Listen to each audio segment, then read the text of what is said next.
The Connecticut Power of Attorney. In this video, we will explain what types of power of attorneys there are and what you need to know when creating one in Connecticut.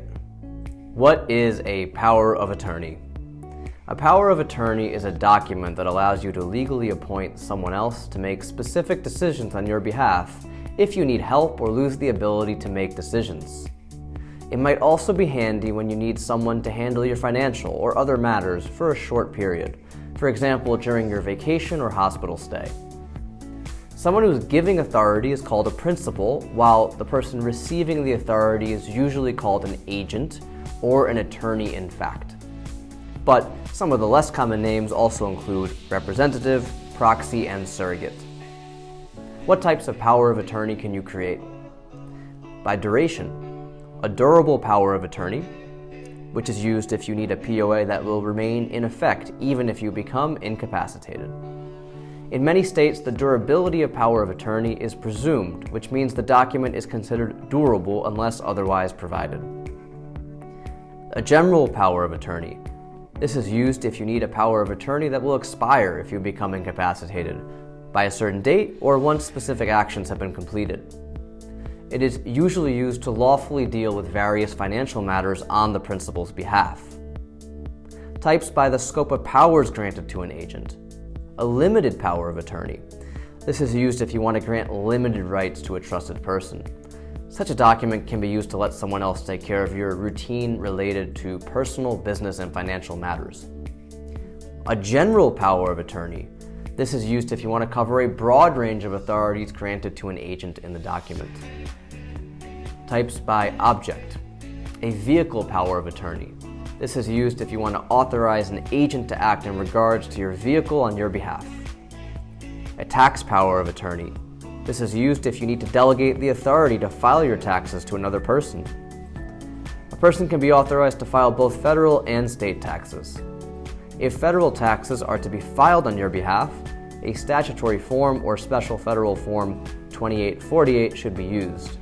However, most states provide their own tax POA forms and do not accept the federal one. A child power of attorney. This is used if you want to hand over full or partial control over your child or minor to a person you trust for a certain period of time. A real estate power of attorney. This is used if you need to authorize someone else to perform single or multiple transactions in regards to your real estate. A medical power of attorney. This is used if you need a person who would deal with medical decisions related to your healthcare in the event you are no longer able to do it yourself.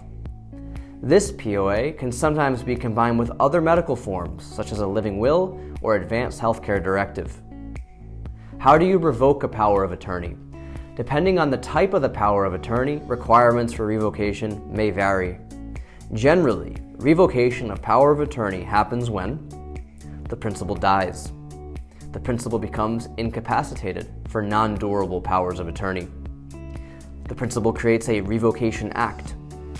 There is a special condition about the revocation date in the document. The purpose of power of attorney can be considered accomplished. The agent cannot continue acting as such, and the document does not provide for another agent. And finally, a court appoints a fiduciary to revoke the document. Creating a power of attorney in Connecticut. In the state of Connecticut, any power of attorney is considered durable, unless otherwise is provided in the document. In terms of signing requirements, the principal's signature, date of execution, and notary acknowledgement are required in a power of attorney. Along with that, 2 witnesses should attest the moment of signing the document.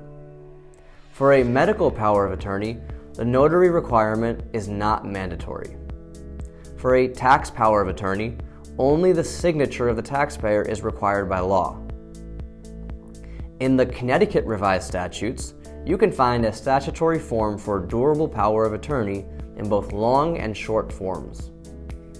If you need a power of attorney for vehicles, the Connecticut Department of Motor Vehicles will provide you with such. To create an advanced healthcare directive, use the statutory one in the Connecticut statutes or the form on the Office of Attorney General website. If you need someone to handle your tax filing within the state, use the form LGL-001, which you can find on the California Department of Revenue website.